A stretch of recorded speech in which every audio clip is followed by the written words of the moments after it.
आगरा के मानसिक स्वास्थ्य संस्थान एवं चिकित्सालय में महिला उत्पीड़न मामले की जांच अभी पूरी नहीं हुई। इससे पहले मानसिक अस्पताल का एक और सनसनीखेज मामला सामने आया है और इस खुलासे का संबंध मानसिक अस्पताल के तिलिस्म के नायक, वहां के मेडिकल सुपरिंटेंडेंट दिनेश राठौड़ और उनके सहयोगी क्लिनिकल साइकोलॉजी के असिस्टेंट प्रोफेसर सत्यधर द्विवेदी से जुड़ा हुआ है। मेडिकल सुपरिंटेंडेंट दिनेश राठौड़ पर एक युवक कर्मचारी ने यौन उत्पीड़न का आरोप लगाया है। जी हां, ये जानकर हैरानी होगी कि जिस मानसिक स्वास्थ्य संस्थान एवं चिकित्सालय का नाम दुनिया भर में मशहूर है, वहां की चार दीवारी के अंदर सब कुछ गड़बड़ झाला है। इतना ही नहीं, कर्मचारियों का आरोप है कि क्लिनिकल साइकोलॉजी के assistant professor Satyadhar Dwivedi medical superintendent Dinesh Rathore के लिए बाहर से संस्थान परिसर के भीतर लड़कियों को भी लेकर आते हैं। ये आरोप हम नहीं लगा रहे। इन आरोपों का खुलासा संस्थान के ही कर्मचारियों ने किया है। सबसे पहले आपको सुनाते हैं मानसिक संस्थान में खाना पकाने वाले एक रसोइये के उस बयान को, जिसमें उसने साफ कहा है कि संस्थान के मेडिकल सुपरिंटेंडेंट दिनेश राठौड़ ने कई बार उसके साथ यौन उत्पीड़न करने का प्रयास किया है। आपको बता दें कि पवन, जो कि काल्पनिक नाम है, जो मानसिक संस्थान में खाना पकाने का कार्य करता था, मेडिकल सुपरिंटेंडेंट ने उसे अपने घर पर खाना बनाने का कार्य दे दिया और फिर मेडिकल सुपरिंटेंडेंट अक्सर उसके साथ अश्लील हरकत करने लगे। अब सुनिए इस सनसनीखेज खुलासे को। वो पहले मैं किचन में काम करता था सर, तो कुकू में था, मरीजों के लिए खाना बनाता था मैं। तो एक दिन राउंड पे आए थे एम एस साहब, दिनेश राठौड़ जी मुझसे बोले कि मेरे यहाँ खाना बना दिया करूँ। मैं ठीक है सर। मैं चला गया, मुझे 2000 रुपये देने की इन्होंने बोला था, 2000 रुपये देते थे मुझे। मैं गया सर, तो कुछ महीने बाद मेरे साथ हरकत करने लगे, पीछे से आके और चाय मंगवाते थे रूमों में। तो मुझे वहाँ एक बार मेरा हाथ पकड़ के, ठीक है, मतलब अश्लील हरकत करते? हाँ, आपके साथ? हाँ, मुझसे बोलते थे सेविंग बना के रखो, तुम बहुत अच्छे लगते हो, सेविंग बना के रखा करो तुम। और किस किस तरीके की संस्थान परिसर में इनकी हरकतें रहती थी? क्या मतलब आरोप ये भी है कि लड़कियां वगैरह भी लाते थे, ऐसा कुछ? हाँ सर, लड़कियां वगैरह भी लेके आते थे। एम एस साहब दिनेश राठौड़ जी लड़कियां भी लेके आते थे। हालांकि पीड़ित युवक से जब ये पूछा गया कि उसने इस मामले की पहले शिकायत क्यों नहीं की, तो उसने कहा कि ऐसा ही एक और मामले की शिकायत उसने की थी, जिसे दबा दिया गया था। जिसके बाद सुपरिंटेंडेंट के रसूख के आगे उसकी आवाज उठाने की हिम्मत नहीं हुई।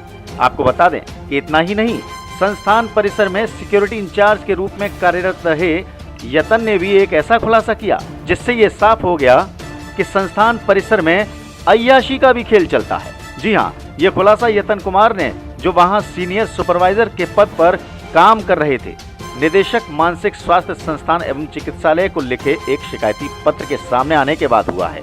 जिसके बाद इस शिकायती पत्र को ठंडे बस्ते में डाल दिया गया। पत्र में क्लिनिकल साइकोलॉजी के असिस्टेंट प्रोफेसर सत्यधर द्विवेदी के खिलाफ यतन कुमार ने मानसिक स्वास्थ्य संस्थान के निदेशक को बताया कि रात्रि के असामान्य समय पर फीमेल स्टूडेंट्स को बुलाया जाता है। मीडिया को दिए बयान में अमन ने कहा कि असिस्टेंट प्रोफेसर अपनी गाड़ी में बाहर की लड़कियों को सीट पर लिटाकर परिसर के भीतर प्रवेश कराते थे, जिससे लड़कियों को कोई देख ना सके, जिसमें मेडिकल सुपरिंटेंडेंट और श्रीधर द्विवेदी की आपसी साठगांठ होती थी। अब सुनिए ये सनसनीखेज आरोप। एक्चुअली सर, सुपरिंटेंडेंट और एक उनके मित्र हैं mister Satyadhar Dwivedi, clinical psychology assistant professor हैं। तो इन दोनों मित्रता है। तो उनकी गाड़ी में लड़कियां आती थी 2-4 दिन छोड़कर, 2-4 दिन छोड़कर उनके आवास पर वो लड़कियां लेकर जाते थे। लड़कियों को गाड़ी की सीट पर बिठाकर अंदर लिटा कर ले जाते थे, ताकि गेट कीपर उनको देख ना सके। और वहाँ जाती थी लड़कियां, रुकती थी 2 घंटे 3 घंटे, चिकित्सा अधीक्षक भी जाते थे वहाँ। और अंदर गड़बड़ होता था, जो भी होता था।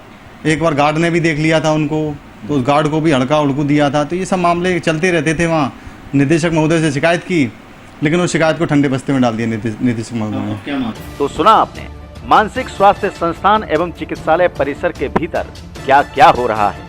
बता दें कि संस्थान के कर्मचारियों के खुलासे के बाद इस मामले पर सोशल एक्टिविस्ट नरेश पारस ने इस पूरे प्रकरण पर उच्च स्तरीय कमेटी बनाकर जांच कराने की मांग की है, जिससे जो भी इसमें आरोपी हैं उनके खिलाफ सख्त से सख्त कदम उठाया जा सके, जिससे दुनिया भर में मशहूर आगरा के इस मानसिक स्वास्थ्य संस्थान की गरिमा कायम रह सके।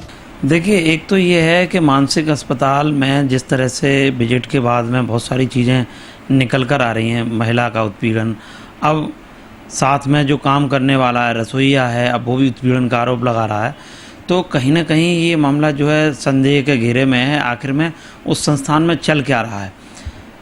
पुरुषों के साथ में भी इस तरह की यौन हिंसा की मामले आ रहे हैं और आरोप वो सीधे सीधे लगा रहा है कि मेरे साथ में यौन उत्पीड़न उस पर किया जाता था। तो ये कहीं ना कहीं पूरा मामला संदिग्ध है।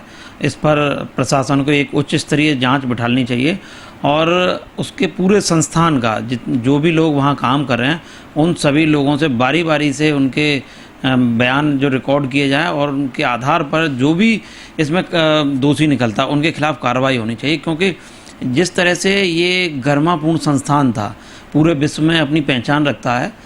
बहरहाल सुपरिंटेंडेंट और उनके सहयोगी पर कर्मचारियों द्वारा लगाए गए इन सनसनीखेज आरोपों से ये साफ जाहिर है कि इतने बड़े मानसिक स्वास्थ्य संस्थान परिसर की चार दीवारी के भीतर कई बड़े रहस्य छिपे हुए हैं, जिसकी एक एक कर परत खुलकर अब सामने आ